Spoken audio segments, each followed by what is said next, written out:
I'm Mark Rankin. I'm Brian Wilson. Welcome to In the Between.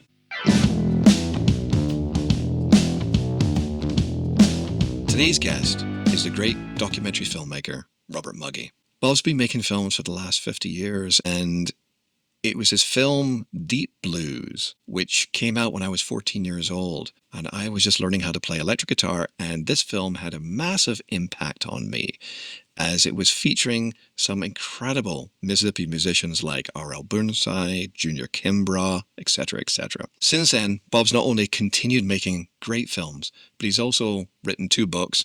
One book, Notes from the Road, his very first, which is all about his experiences as a filmmaker for 50 years, was a huge inspiration for you and I, Brian, when we were making our first film. Absolutely, Mark. Bob was such an inspiration for us, but he was also a great help. He's such a source of knowledge about documentary filmmaking, but also just music documentaries. And he talks a bit in Notes from the Road about the challenges of doing documentaries. So that was also a really good touchstone for us to keep us motivated. Bob has a new film out. It's called Deep Roots, and it's all about the music of Bill Steber. Anyone who's interested in the history of modern music should definitely give it a watch. It's a fascinating look at earliest 20th century, late 19th century music and how it has influenced all sort of the modern genres. It's a fascinating piece of work. And Bill Steber is an incredible musician, but he's also a Renaissance man. He's a really renowned photographer as well. Yeah, that was a fascinating film. So, without further ado, let us listen to the great Bob Mugge.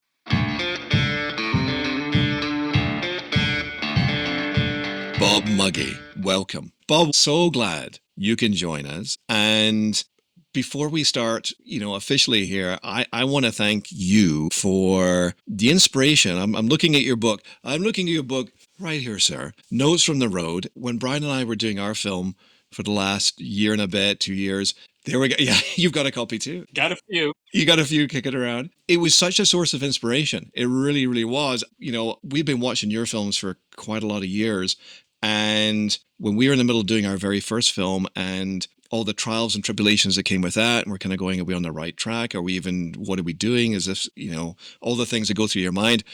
Back in the hotel room in Mississippi, I would fish your book out and start leafing through it going, if he can do it, I can do it. Well, that's very nice, but you guys shouldn't be so modest. I mean, for what I guess is the first time out for this kind of film, you've been remarkably successful. I mean, A, you got it made. B, you did a really good job. C, you're getting all sorts of attention from, what was it, a dozen film festivals now, you said?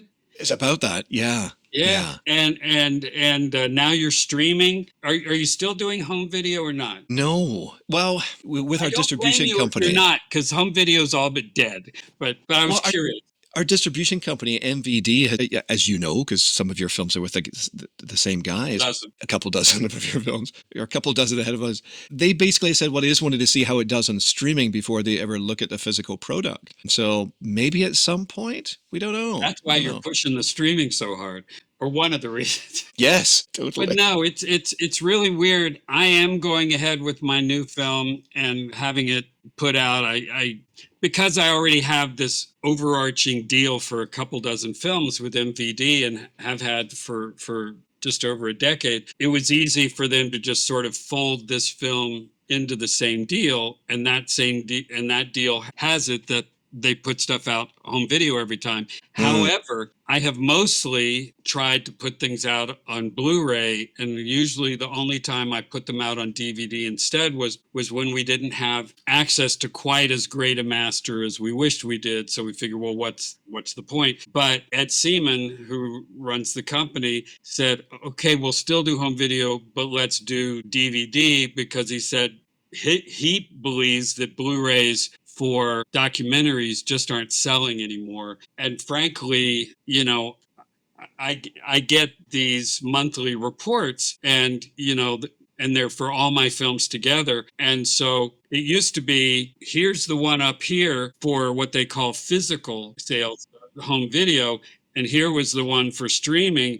And now they're like this. And so it's fun to have it on home video. It's fun to have it to sell when you do concerts, because I know you guys are musicians and all too, or when you do screenings. But it's far from essential anymore. I mean, who knows? It might even, I don't know, maybe it would even get in the way of your streaming income. I have no way of knowing anymore. But the world is changing all the time. And in fact, I wanted to finish my praise of you guys by saying when I got into this back in the mid 70s, already think certain things were changing, like in our country, all of a sudden grants started going almost entirely to women and minorities, and more power to them. Those filmmakers needed a special push and all that, but it made me realize right away that I was going to have to pioneer my own ways of getting funding and getting films distributed. And that never changes, right up to where you guys are clearly pioneering your own way, and you've done quite well with it. You managed to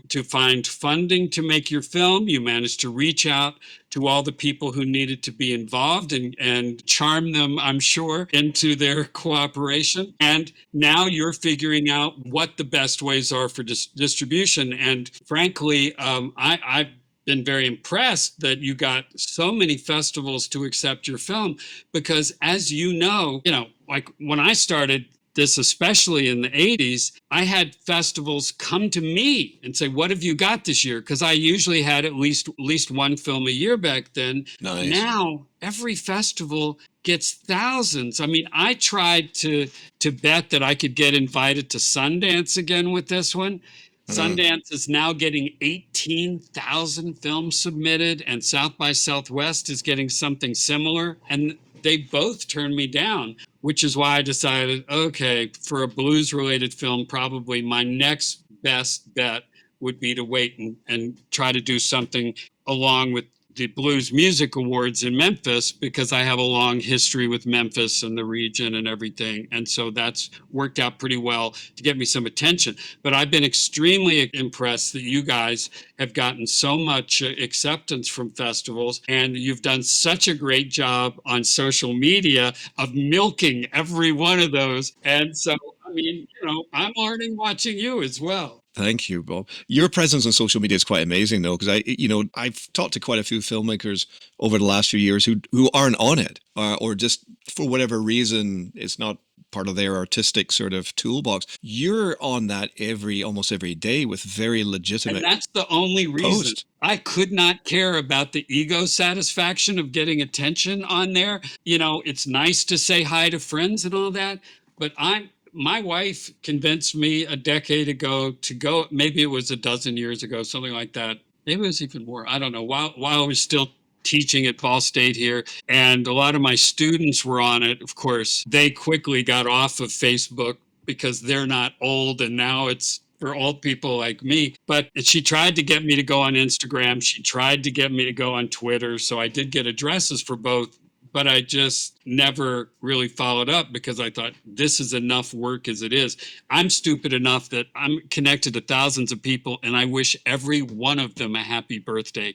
It's just insane that I am that obsessed with it now. But it's like, well, they're all nice people. I'm sure I should wish them a happy birthday. It's a full-time job. It really is. It's a great use of social media. Happy birthday. Oh God, yeah. And as I ended up publishing these two books over the last 2 years, my publisher told me, he said, odds are great. And he was right. You're not going to get any reviews in newspapers or magazines at all. He said, everything you do is going to be, appearing somewhere with the book and promoting it and just finding every excuse you can to talk about it online. So that's what I've had to do. But yeah, I can't imagine, certainly an independent filmmaker these days, not being on social media all the time. Yeah, it's so important. It really is. It's, like it or not like it, it's you got to use it to your advantage for sure. And you've been doing a great job, obviously. Learning from you. Bob,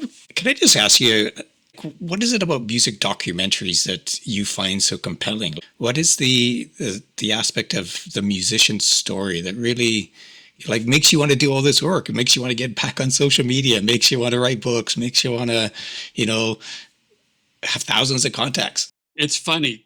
I don't mean to belittle the question because it's a fair question, but I've been getting this question for almost 50 years. I know. I thought we'd ask it again because it has to be asked. Right. Well, the answer is always that, um, I had two great obsessions going back to my teens. One was film and one was music. I ended up with a film degree. Actually, as an undergraduate, I was at a school, the University of Maryland, Baltimore County, where I could make up my own degree program, my own major. And so they did have a so-called screen arts department, and I made up a degree called Film and Associated Art Media, which was basically my scam to let me take primarily courses throughout the arts, which I wanted to take anyway, and get credit for them for the major. But I was also taking music courses, and as I then did 1 year of grad school at Temple University. I was an MFA program, and I realized this program was one where people from throughout the communications school, every professor in that school made sure his or her courses got dumped into the MFA program. So by the time they were done, it was taking 5 years of coursework. And then you maybe made a short black and white thesis film, and they had their own black and white film processor printer and all that. And I had already made, as an undergraduate, a 50-minute film on a grant from the National Endowment for the Humanities in color. And I thought, why am I going to, I want to make films now. Why should, so after 1 year, I quit. And I immediately started looking into what films I could make and what films I could get funded. The other thing I knew about, I didn't want to make self-reflexive films, meaning films about filmmaking. So, I said, well, I'll make films about music primarily. I made other films along the way, other subjects, but the majority of them have been music, and so that's why the book is about what I considered sort of the 25 uh, key ones. I almost right out of, I had to move back in with my parents for a year after quitting grad school. And then I happened to get a grant from the National Endowment for the Arts here to do a film about the Pulitzer Prize winning composer George Crumb, which my first music film, started and finished in 1976. And I basically, at that point, had a theory, which you guys have been great at following or coming up with on your own, which is if you're going into this, and I don't know how well like known you guys already are in Canada. I know you're an actor, Mark, and so you probably have some following doing that and all that. But my theory is always make yourself the weakest link in your project. Make yourself the least knowledgeable and the least well known. So I had made this documentary as an undergraduate, puttered around with small films that didn't get finished in my 1 year of grad school. And so then my first film was this film about George Crumb. And so, I got my peers, as you guys have probably done as well, to be crew and all that. And then my second film was about Mayor Frank L. Rizzo, our sort of semi-fascist law and order police commissioner who became mayor of Philadelphia. But I still put a lot of music in it. And then I took what little money I got from that. I had been wanting for years to make a film about Sun Ra, and I finally decided, okay, well, the money I made selling the Rizzo film to Swedish television, I'm going to use to buy film stock, and then got all my friends and their friends who owned equipment, and we'll go shoot a Sun Ra concert in Baltimore, and then we went and shot a whole bunch of other stuff, and then I spent 2 years basically starving, unable to pay the rent for more than a year, and until the guy finally said, I'm sorry, I'm going to have to sell the building, which had 2 apartments in it, because without you paying your rent, I can't afford to pay the mortgage. And then finally, after 2 years, went back to live with my parents again in the meantime, and somebody found a wealthy guy who had put up completion funds, and then that got accepted into the London Film Festival. And meanwhile, the London Film Festival alerted a distributor over there, and he said, I've already got your, he said, I'd like to sell your film. And I said, fine. And it Mhm. turned out he was already in the process of selling it to Britain's Channel 4 television, which was a year from going on the air. And that led to my making 3 of my next 4 films fully funded by Britain's Channel 4. And then the next one after that, partially funded by Channel 4. And then a few Mm. years later, even though Dave Stewart of Eurythmics funded my film Deep Blues, he also went to Channel 4 to get part of the funding as well. And so one thing leads right after another, but it's, as I say, just what you're doing. I had to look at the time, what was happening in the world that I could draw upon, not only for subject matter, but for funding and for distribution. And you're doing the same thing now. And to stay in this over the long term, you have to keep refiguring where the money is, Sure. who the distributors are, what the formats of distribution are. So let me just jump in there, because I think one of the reasons we wanted to ask that question, that typical question, is because in your recent film, Deep Roots, Bill Stieber talks in the early parts of the film about the anarchic spirit, which was really commonplace in 1920s, or turn of the century kind of music. And it was a time when the record companies hadn't quite figured out what would and wouldn't sell, and so you had this great cross-pollination of music across cultures. And so we want to really kind of get a sense of how you see that evolution in genre and its style, and how that sort of reflects the local cultures, the local knowledge, but also the broader culture that music represents. One of the best things for me about picking certain subjects, meaning an individual or a genre or a blues cruise or a festival, the reggae Sunsplash Festival in Jamaica or whatever, is I want to learn something that I don't know about. I also do it because I see that there are themes here that I can develop. And, having made so many musical related films on various American, or shall we say North American, because you guys share so much with us, genres, I'm always sort of looking back. I mean, I was telling somebody this the other day that they said, "Oh, can't you make this film about a publicist friend?" Was telling me, wouldn't you be interested in doing a film on this friend of mine who's a respected blues artist who's been around since the 60s and all? And I said, I could, or I could make a film about my old friend Bobby Rush, or I could make a film about my friendly acquaintance Charlie Musselwhite, both of whom are better known than your friend and client. But I'm not even sure what new I would talk about myself for myself in dealing with those guys, as great as they are. Plus, Bobby Rush has already been in a bunch of my past films. Mhm. But this thing with Bill Stieber is just, you know, uh, 2 years ago, my wife and I were at the Juke Joint Festival in Clarksdale, which you two know well. For sure.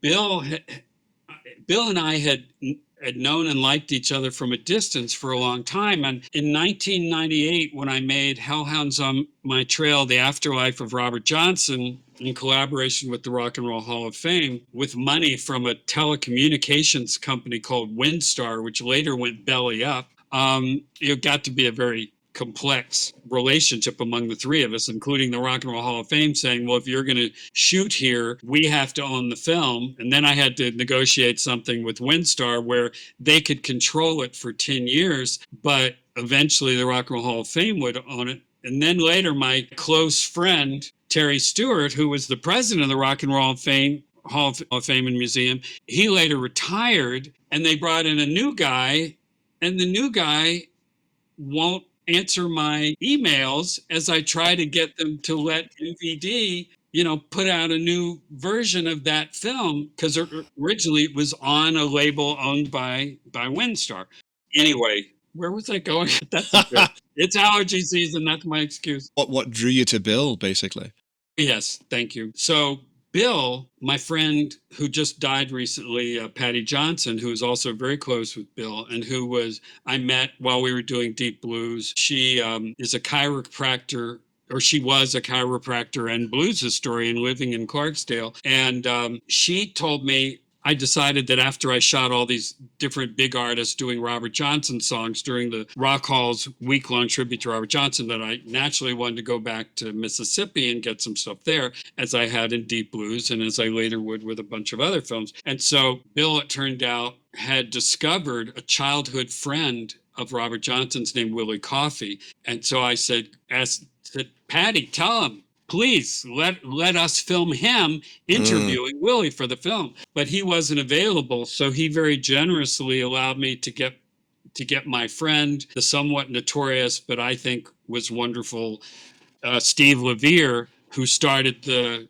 Robert Johnson estate on behalf of a half sister or something, and for years promoted Robert Johnson in all sorts of ways, Right. putting 50% of the money into escrow and for the people who were later declared the illegitimate offspring of Robert Johnson. But anyway, so I was deeply in his debt from that time, and I, over the years, admired his photos. But 2 years ago at the Juke Joint Festival, I got to see him with Lizzie Ray Watson, Austin, I can't remember everybody. Oh, I know who you mean. Yeah. Got to see them perform and just videotaped a little bit with my phone for fun, and later put them on, put a few songs online. And then, but after the show, I went out and Bill starts showing me on his phone some of his incredible photos and then some of his artwork, which I didn't even know existed. I thought, God, it seems to me you're not only good, but I said, I think not only are you a Renaissance man because you play so many different musical instruments, but I think you may be a genius that you can express yourself so brilliantly in so many different areas. And so then a year later, I was going to do a film. Diana, my wife, and I were going to do a film about a painter friend in New Orleans, and had bought some equipment to be able to use iPhones effectively in shooting. And it was going to be a very low budget thing we were going to do as a tribute to this painter friend. And then it fell through. We had some disagreements about some stuff. So I thought, hey, we bought this equipment. And so I said, let's see if maybe Bill wants to make a film. And Bill basically was concerned how much he'd have to pay me to make a film about it. Oh, and you're like, Bill, it's not the way it works. No, lucky you. It doesn't work that way. But I said, unlucky you. We're going to need to make this as a community because I don't have time or energy or initiative to raise money at the moment. So if you guys don't mind, I'll absorb whatever costs I can, and we'll do everything else on a deferred basis. And we'll shoot it with iPhones. And darn if it didn't work really well. So that's a great film. Through Bill, I was able to deal with the idea of connections between traditional music and the visual arts, both photography and the kind of sculptures on the wall or whatever that Bill creates using actual elements from the environments of the artists and things that they owned and all that. It's really, really special work. I was also able to look at something I had not before through Bill, which is that idea you were expressing, I believe, Brian, about the music, American music of the 20s and 30s, both black and white, which, as you say, was being recorded in all sorts of hollers and honky tonks and front porches and all that throughout the American South, and then being released by a number of small record labels, some of which got bigger and bigger over time, like RCA and others. But I found this fascinating. And plus, I had recently done this other book, Saloon Man. I had actually been working on it for years and just took a little time off while looking for a publisher to do the memoir. But it was about my great-grandfather. Your great-grandfather, yeah.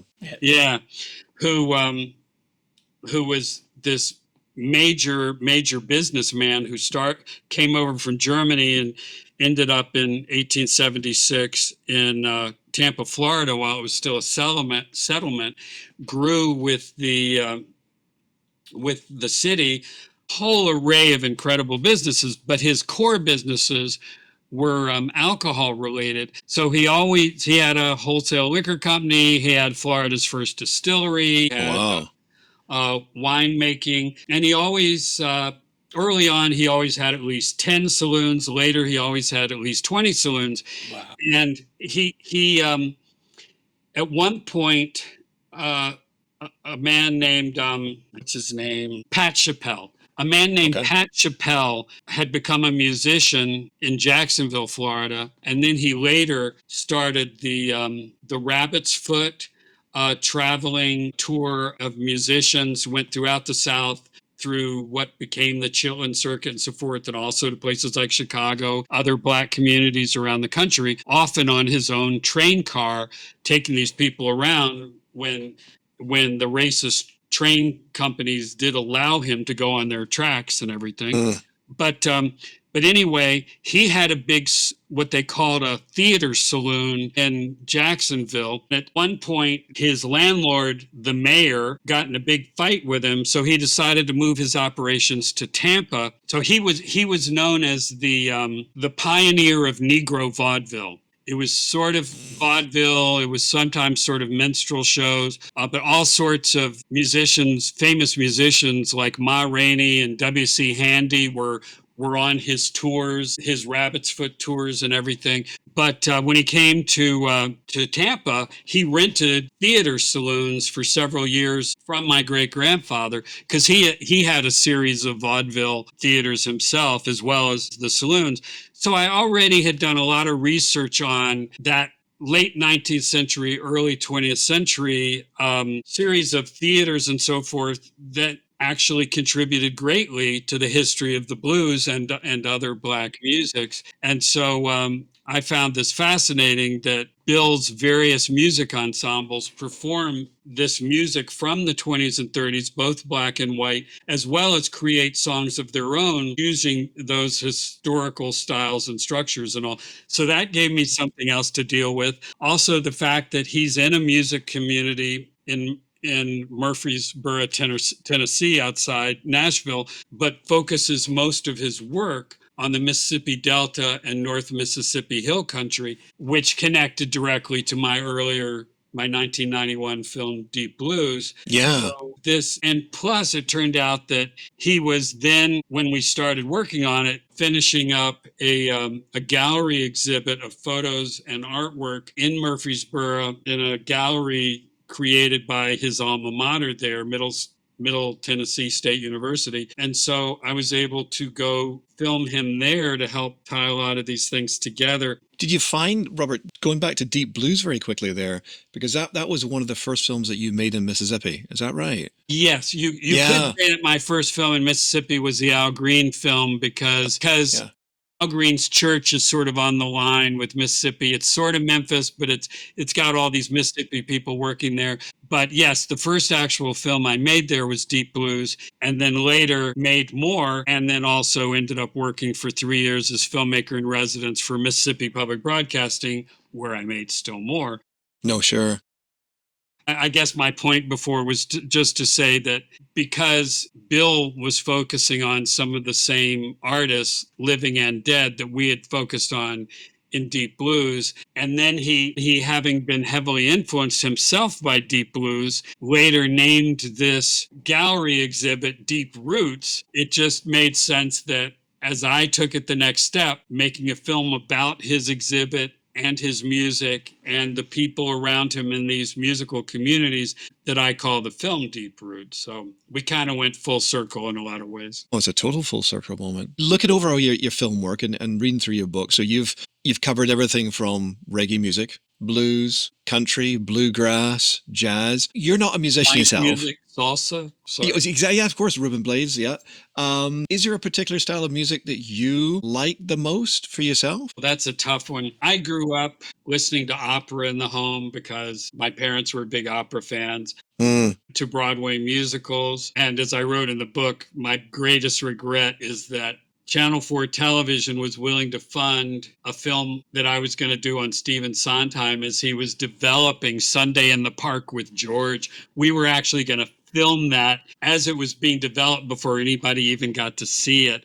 But they ended up having a very stressful development of that musical, and just finally decided they couldn't have cameras around because he and Harold Prince and the other people, was it Harold? I think it was Harold. And the others developing it wouldn't feel free to say the things they need to say. Right. So that's one genre I haven't done, but I would have.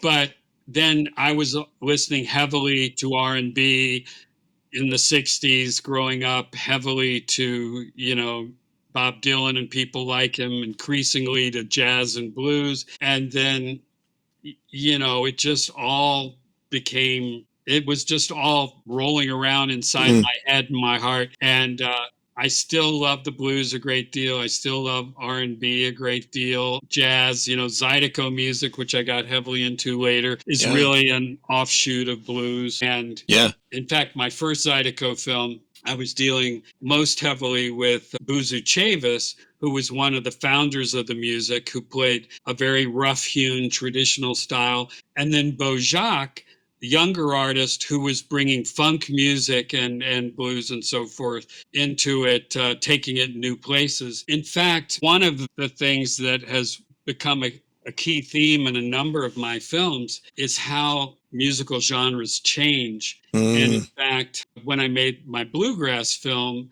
there was a lot of tension between the traditional bluegrass people and the newer ones who were doing like musical fusion, bringing jazz like elements to bluegrass and all that. Sure. And one group didn't recognize what the other one did, and the other group didn't, so forth.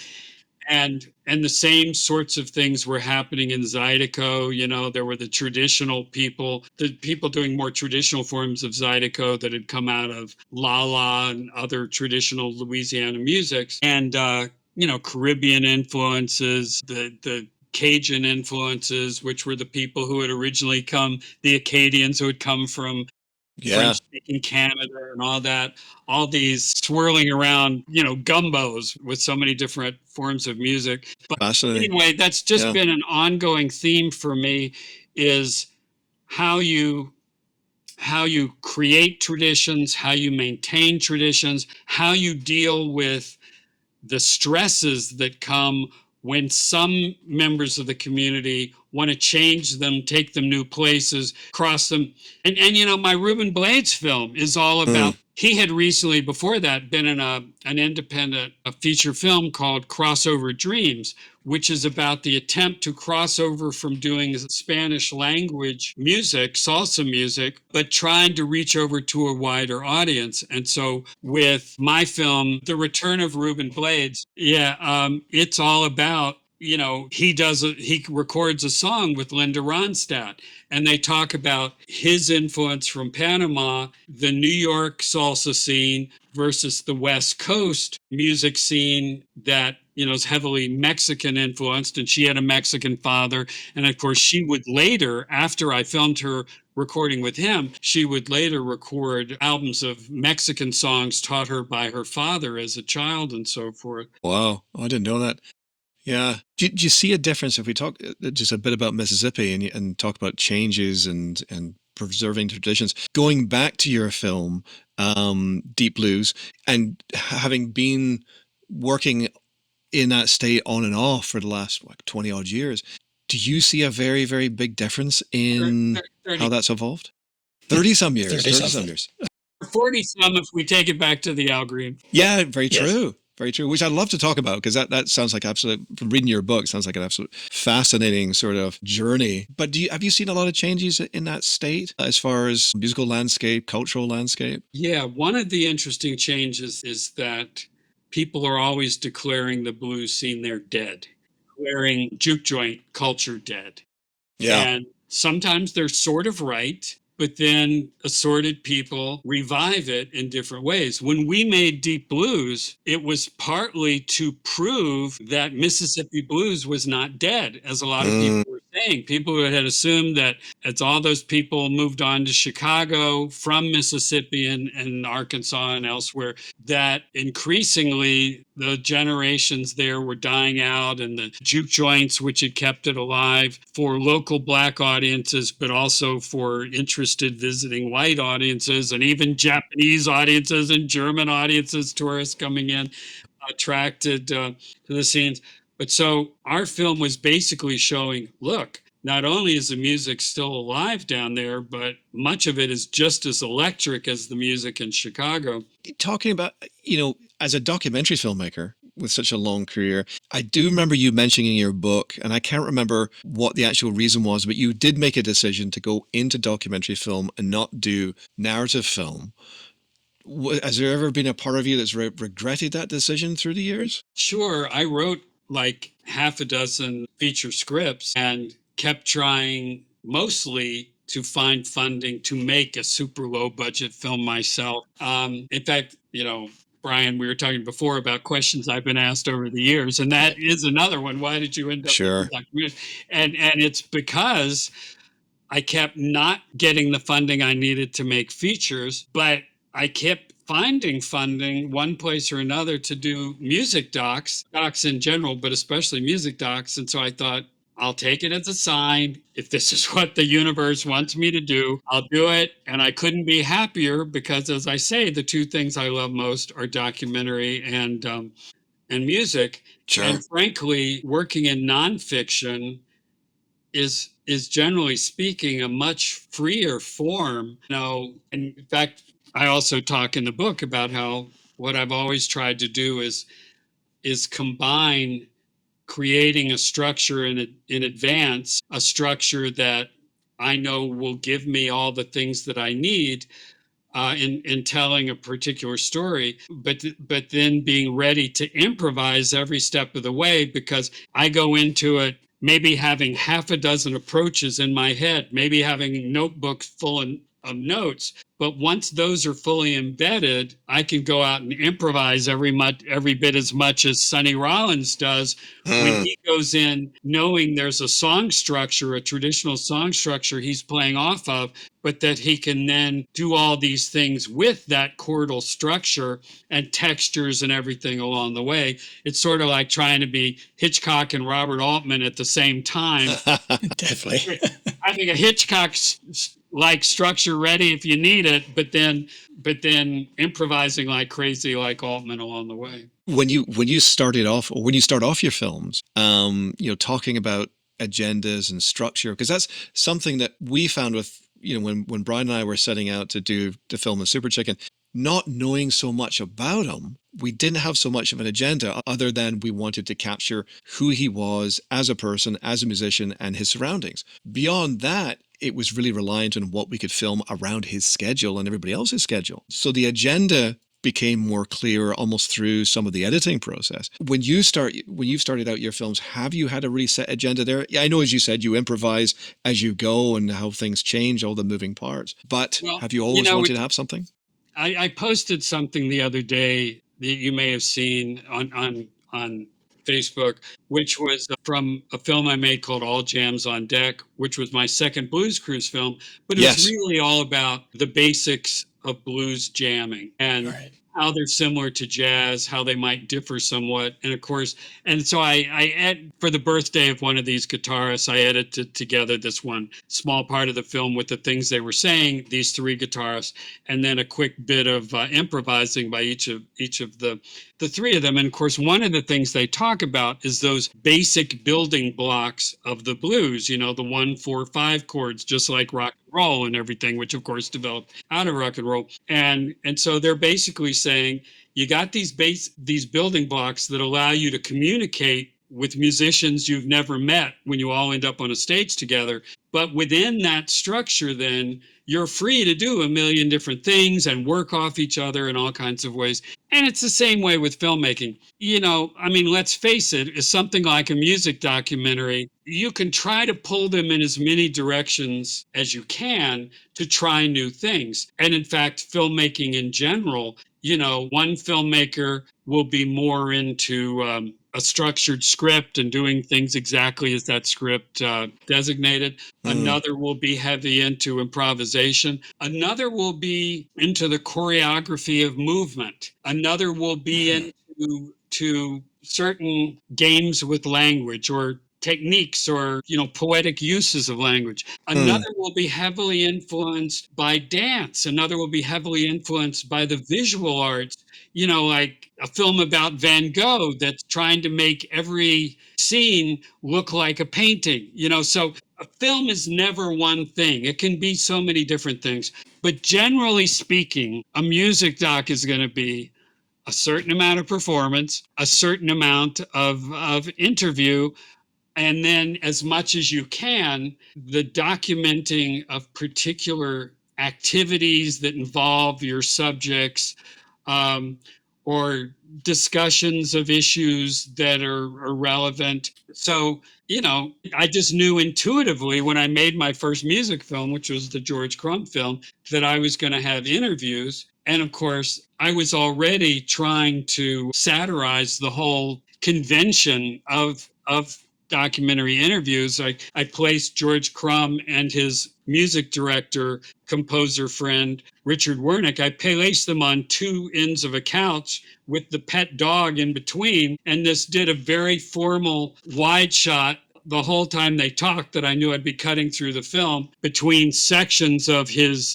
Vox Bellini for three mass players, major composition of his performed by the Penn Contemporary Players, plus scenes we shot in West Virginia, where he was from, even though he was now based in Philadelphia, as was I, where he was teaching at the University of Pennsylvania. But that, and then white gospel music, which we found, my cameraman and I, just driving down the road, and were allowed to film so that I could talk about the influence of traditional West Virginia gospel music on his style. But also, I was influenced at that time not only by the wide array of films I'd already seen, but by a book called Theory of Film Practice by an American named Noel Birch, who had spent years during the French New Wave, Nouvelle Vague, and who laid out all these different ways you could play with the structure of a film, with colors, with composition, with ways of cutting things. So I brought, with the titling of sections. So I brought to that particular film, as I say in the book, all kinds of very formal techniques that I would use then a little bit again in the Sun Ra film, but otherwise basically gave up over time, deciding it was more important to communicate the essence of an artist, of a genre, of a kind of music, of a particular event, whatever. Yeah. Than it was to express myself as an individual artist. It's still a favorite film, and as I wrote on Facebook, it just showed the other day in Azerbaijan at a music festival. Really? Fantastic. Yes, Oh, 49 that's so cool. years later, it's still out there. Oh, that's so good. But a film can be so many things, but you always know, if you're working in a particular genre, and music documentaries are a kind of genre of which you're now a part, you always know that there's certain elements you're going to work with or around. And as I used to tell my students, that they could write scripts if they wanted, they could write voluminous notes if they wanted, and that they might be helpful to refer back to at some point. But the main thing was to sort of sculpt their film in their heads as they went along, thinking from the start, okay, I might want to open my film this way, and I just got something that was really good for opening the film. So it's like you could also say you're putting a puzzle together in your head. So it's like, okay, I've got to start, and I just got this great thing that can end it, and there's certain ideas I want expressed, and I just got this person saying this, and I got this person saying that, and I've now got more performance than I can possibly use. So in a general way, you sculpt it together in your film, in your head, so that by the time you go into the editing room, you've already figured out a whole lot that you're going to do with the footage. And, I have had so many beginning filmmakers come to me, and they've shot like 100 hours of film, and they have no idea how to cut it together. And they say, will you help us? And so I said, well, tell me what it is you're trying to do and show me some of what you've got. And I'll either give them some advice, or I'll say, you blew it. You just thought, I'm going to go out and I'm going to shoot all this stuff, and then I'll go in an editing room and make a film out of it. But you can't do that unless you're thinking as an editor as you shoot. Oh, 100%. You got to have that story no matter what. That story has to be in there somewhere. Yeah. So if you didn't think what it is I need in this film and what it is I'm going to go actively try to get in order to tell those parts of the story or represent what if it's about an artist what this artist does, then you can have all the footage in the world. And of course, also, if you weren't very good initially and your shots are out of focus and your audio is crappy and all that, then, there's nothing anybody can do for you. Bob, if somebody said you can have your choice to do a documentary on anybody that's existing out there musically, regardless of budget, regardless of their accessibility, is there anybody you would love to do a film on? Well, if Sondheim were still alive, it would be Sondheim. Yeah. Yes. Um, Yeah. if Bob Dylan, who's probably influenced me through my life more than any other artist, and that I even got to see during that famous early tour when he did the first half of the tour acoustic and the second half, with all these illustrious members of the band and so forth backing him up. Oh, That was very early cool. '66 when I saw that. And my dad took me because my ride copped out. It was one of my greatest memories of my dad. My father hated my music, but took it so I wouldn't have to miss it because I didn't have a So license nice. to drive. And then actually said he kind of enjoyed it. But anyway, also if Dylan weren't so controlling, I would love no, to make sure. a film with Dylan. Actually, one of the I've had many films I had to let go over the years. At one point, Channel 4 was going to fund me to do a film about George Clinton and Parliament Funkadelic, which I would have loved. But as I was contacting their manager, because I already had it funded, all I had to do is get them to show up. And they were going to be doing a concert in DC. And so I said, well, can we build it around that concert and do a whole lot of stuff in DC? And the manager said, let me tell you something. We have spent $1 million on cocaine over the last year. If you want to bet your financing and have a whole bunch of crew people and equipment and all that meet you in DC on the possibility that the band shows up, feel free. My advice would be to get a different subject. So that's when I got Reuben Blades as the subject before my commissioning editor for music friend, Andy Park, the great Glaswegian, meaning from Glasgow, Scotland. Glasgow. Yeah. He was just about to leave the channel. And so my quickly having another subject after we lost Sondheim and then lost George Clinton, then went with Reuben Blades, who turned out to be great. But that had to quickly nail that one down. But Oh, God, what a fascinating story. guy that I'd still be happy to make a film about if there were money for it, but I wasn't able to raise money for it before. Is again, I grew up in the 50s and 60s, and an artist I loved as a kid was Dion of Dion and the Belmont, Dion DiMucci, who later became a blues artist and still plays blues today, as well Still as is. occasional old rock and roll shows. I met Diana and I met with him and his wife. He loved the idea. We were going to do it. This was like 16, 17 years ago. I would still do it today. He's still in great shape, but I would still have no idea where to go for the music. Yeah. Yeah, that's the hard part, isn't it? I'm sorry. I For would the money. still have no idea where to go for the money. Yeah. I guess that's always the link, not the missing link. It's always the issue. It's always central. Arts. Central. Except for twice in my life with the Sun Ra film where I decided I had been trying for years. I was trying to raise money for that film before the George Crumb and Frank Rizzo film and just could not raise it, and finally decided, okay, I managed to raise the money for the George Crumb and Frank Rizzo films, the government grant for the George Crumb film and investors for the Rizzo film. Frankly, mostly really liberal moneyed people who wanted to get Rizzo out of the office of mayor came up with my funding for my film, Amateur Night at City Hall, the story of Frank L. Rizzo.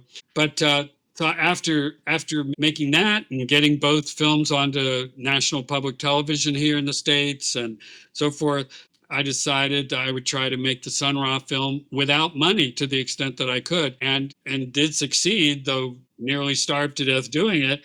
And until somebody came up with some money for me to finish it. And then the next time I made a film pretty much without music, except a few grand out of my own pocket up front, was this latest Bill Stiebert film, because just the technology has changed so much, the world has changed so much, that I was able to get multi-track recordings of the two main concerts. One recorded by the bass player in the group, and the second one recorded by the house audio guy at what's it called? At the venue. Yeah, so he did a really good job with the audio. And then, after all these years of paying a small fortune to my wonderful cameramen and friends and audio multi-track recording trucks and sound audio directors and whole big crews, like the Hawaiian dance film alone, I had 360 grand in 1988 dollars. And Yeah, it was Wow. Deep Blues, Dave Stewart and Channel 4 together put up 250 grand. I've done a number of films Jeez. with that kind of budget.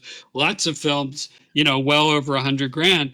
But I made this one with virtually nothing Yeah. because we were able to shoot with iPhones. I shot Bill's wife, Pat. She's a longtime professional photographer, retired. She did some of the video recording with her iPhone. My wife, Diana, who's been producing my films since New Orleans Music in Exile along with me, in 2005, she also shot with an iPhone. So we had multiple cameras, same as I always do for the music. Just say it's a testament to the technology that exists now. Yeah, and then one of the few guys I did pay his rate and everything was a longtime music recording and mixing guy who used to own the company Big Mo, and I used to bring their truck various places around the country, especially in the South.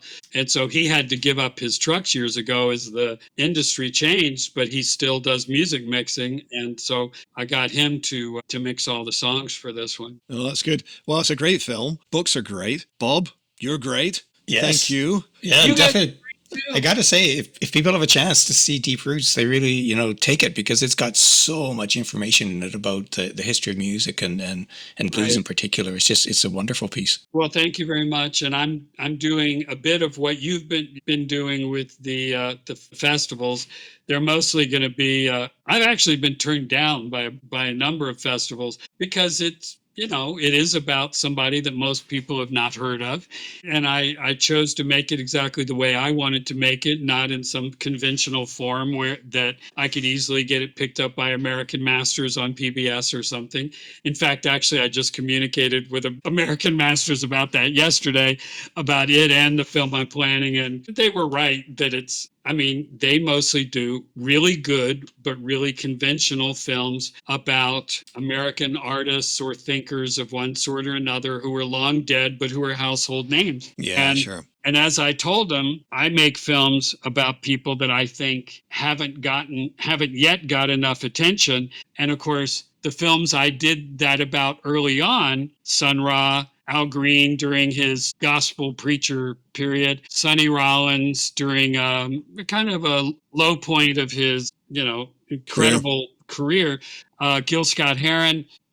Nobody was competing with me back then to make films on these people. I did it because I thought they deserved more attention and I found the money to do it. Now, everybody in the world is making a Sun Ra film. Everybody in the world is making a Gil Scott Heron film.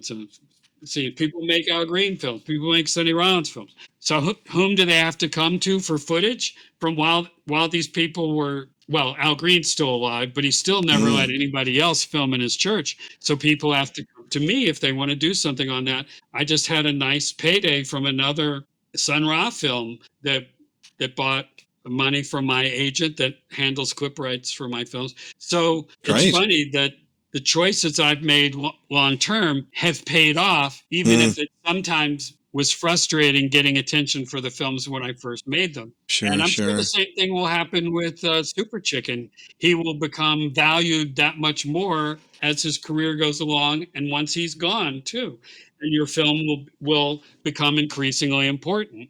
Yeah, fingers crossed in a weird way. And honestly, it's a very, very, very illuminating conversation, and it's been great to actually finally talk to you in person after you and I texting back and forth for the last year and a half.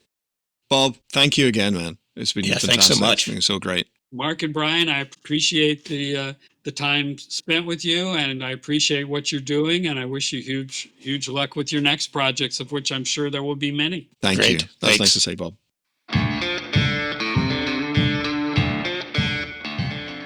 Well, Mark, that was fantastic to listen to Bob like that, and we hope that everybody enjoyed it as much as I'm sure you did, as much as I did. So Yeah. No, I did, and it was great to finally talk to Bob at length.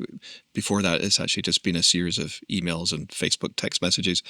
I think one of the takeaways from that, and I think everybody will agree, that Bob's done some amazing films, but it's not been a walk in a park by any stretch of the imagination. So I think it's a good reminder to all of us to keep working away on whatever artistic projects we have, and always be out there trying to find audiences for our work, because if the work is good, the audiences will find it. yeah, I got that as well. And another thing that really struck me is that I really appreciate that there's a whole new generation of filmmakers coming up that are going back to Bob's original footage and incorporating that into their work. Because in some cases, that's the only footage out there of some of those musicians. So it's not, I mean, not only is it great that it's, great film, but it's now become a part of the historical record. Yeah, no, exactly. It's a huge testament to the originality and filmmaking quality of his work. Yeah, that's so true, Mark. It really is. And that's probably a good place to wrap everything up. Well, I want to thank everybody for listening, and we'll see you all next time in The Between.